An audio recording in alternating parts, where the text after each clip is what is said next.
Добар ден, го гледате неделното интервју на Радио Слободна Европа. Наш денешен гостин е шефицата на обвинителството за гонење на организиран криминал и корупција Вилма Русковска.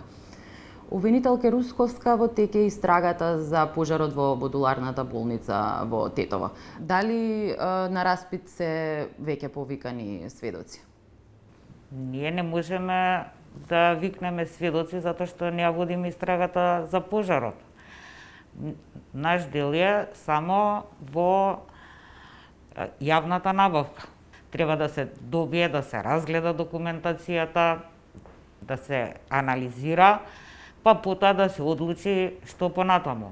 Согласно договорот, набавката на модуларните болници одела преку Министерството за труд и социјална политика.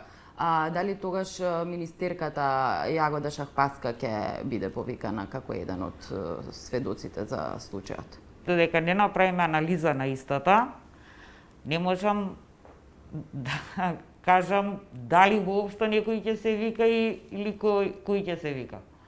Проектот за изградба на Тетовскиот ковид центар го доби фирмата Брако, односно набавката ја доби фирмата Брако и за контейнерите и за инвентарот и опремата на ковид центрите. Собственици на Брако, како што е познато на јавноста, но и во документацијата за набавката, се поранишниот вице-премиер Кочо Ангјушев и Благој Шалев. Но властено лице кое ја подпишува набавката е Шалев. Дали доколку се утврди кривична одговорност за набавката, тоа би значило дека само Шалев би одговарал? Видете, сега навлегуваме во областа на шпекулации. Стварно, однапред не можам да кажам кој ќе... Дали има воопшто одговорност, треба прво да се види. Ако има некоја одговорност, односно во делот, ако е повреден законот за јавни набавки или во делот, бидејќи тоа е посебен закон е донесен за набавка на овие модуларни болници, или во тој дел ако е повреден, тогаш ќе одлучиме кого ќе распитаме и кого ќе викнеме. Сето останато е во делот што го води основното обвинителство во Тетово. Доколку не фигурира никаде подписот на министерот за здравство Венко Филипче, односно набавката одела преку Министерството за труд и социјална политика, тогаш Филипче не би бил предмет на истрага? Повторно навлегуваме во шпекулации. Мислам, на прво треба да ја видиме документацијата, па евентуално ако сметаме дека нешто во делот на набавките не е во ред, ќе се одлучува кој и дали ќе биде повикан, дали како сведок, дали како лице од кое се бараат потребни известувања, затоа што тоа све е се уште ќе биде во предистражна постапка. Како германските експерти ќе помагаат во утврдување на причините за пожарот? А тоа ќе треба да ги прашате колегите од Тетово.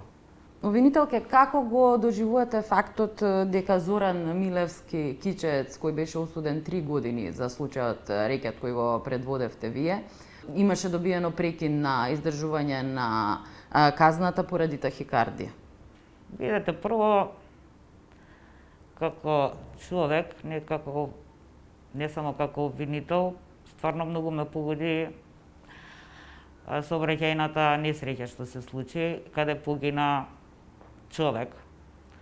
Тројца или четворица се тешко повредени. Во тој дел обвинителството нема ингеренци во извршување на санкциите. Че нашето завршува кога ќе добиеме правосилна пресуда, работата на обвинителството. Се понатаму е во доменот на извршување на санкции. Така да, за тоа ќе треба да го прашате директорот на затворот што го одобрил прекинот. Но ве прашувам вас лично, бидејќи вие го предводевте тој случај, сепак Ете, не можам да не сум ја видела документацијата да знам дали било оправдан прекинот или не. Наше мислење се вара само доколку прекинот е подолг од 30 дена. И тогаш на увид ни се доставува или медицинска документација или било што за да дадеме свое мислење и да се произнесеме по предлогот за прекин на казната. Овака ја немам видено и не можам да знам стварно дали е оправдано, мислам, тој прекин или не. До каде е истрагата за поранишниот генерален секретар на владата Драги Рашковски? Па истрагата е во завршна фаза. Материјално-финансиското вештачење го дојдевме. Се чека уште едно вештачење. Мислам дека треба до следната недела да стигне и тоа. И ќе се викаат осомничените да дадат своја одбрана доколку сакаат, нели? Дали тоа значи дека би можеле набрзо да имаме обвинение? Да.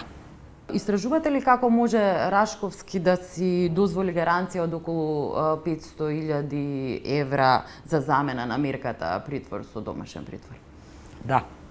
Дали во истрагата влегува и прашањето од каде му се парите на Рашковски за имотот во Побожје? Да. Колку фактот што таа е на име на неговите деца е проблем во истрагата, бидејќи се уште нема нов закон за потекло на имотот? Не е проблем воопшто, затоа што и сегашниот закон предвидува, доколку се утврди одговорност, се разбира, доколку судот утврди дека некој е виновен, проширена конфискација. И тука спаѓаат членовите на потесното семејство. Сопруга, деца или маж, зависи нели кој е обвинет, така да тоа воопшто не е проблем. И според постоечката законска регулатива. Рековте дека ги го истражувате потеклото на парите. Дали дојдовте до никакви сознанија од каде се тие пари? Видете, и предистражната и истражната постапка се представуваат тајна, така да не можам да откриам повеќе од ова што ви го кажав. Зошто случаите кои се во интерес на јавноста како империја не се главен приоритет на обвинителството за побрзо да заврши истрагата, бидејќи знаеме дека трае со години? А зошто мислите дека не се приоритет? Па бидејќи трае со години. Например, за случајот Рекет истрагата траеше 3 месеци и имавме обвинение. Видете, негде во декември месец 2019 е заведен тој предмет во обвинителството за гонење организиран криминал и корупција. И можам да ве уверам дека не е во застој и колку што имам информации, вештачењето и тама е во завршна фаза. Главниот осомничен во предметот, бизнисменот Орце Камчев, тврди дека истрагата не е завршена, дека нема докази за обвинение. Дали и тоа е причина? Понако смета така, тогаш полесно ќе се докаже невиноста пред суд.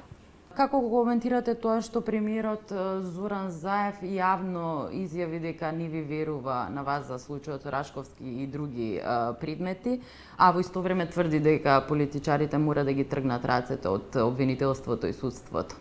Јас никогаш не коментирам ничии изјави, но лично сметам дека не е важно дали политичарите, без разлика кои, ми веруваат или не. Како обвинител, мене ми е важно да ми верува судот. Во тек е кампањата на владата против корупцијата сега се јавно. Се согласувате ли со ставот на премиерот Заев дека корупција нема во високите ешалони на власта, туку таа е присутна на трето ниво, односно во администрацијата, во службениците на администрацијата? Па повторно не сакам да коментирам туѓи изјави, со самото тоа што се води постапка за поранешен генерален секретар на владата. Имаме обвинение за поранешен подпредседател на собранието, така да не сметам дека е корупцијата само во третиот ешалон. Дали имаме напредок во корупцијата, во борбата против корупцијата, кога во последниот извештај на State Departmentот се наведува дека корупцијата е еден од најголемите проблеми во земјата. Transparency International ја стави Македонија на 111-тото место по индексот за перцепција на корупцијата. Па сега генерално не можам да кажам, сепак има други релевантни институции и меѓународни кои го коментираат, односно го кажуваат тоа, да сметам дека за овие 3 години обвинителството за гонење организиран криминал и корупција направи многу голем напредок во борбата против корупцијата, што беше и нотирано во извештајот на Европската Унија за минатата година. Имаше дел каде што во борбата против корупцијата че беше споменато само ово обвинителство, дека постои напредок. Може ли да се води борба против корупцијата со кампањи сега се е јавно или поважна е работата на обвинителството да уконча предмети кои што се од интерес на јавност? Че борбата против корупцијата не може да се води со кампањи. Може да ја водат единствено истражните органи. Тука е полиција, тука е финансова полиција, обвинителство. Наредната година ви стекува мандатот. Очекувате ли повторно да бидете на чело на обвинителството? Не. Според новиот закон за јавно обвинителство, единствено шефот на обвинителството за гонење организиран криминал и корупција се избира на непосредни избори. Така да немам намера воопшто да конкурирам, односно да водам кампања за мој повторен реизбор. Ви благодарам за издвоеното време. Молам. Тоа беше сега неделното интервју на Радио Слободна Европа. До гледање.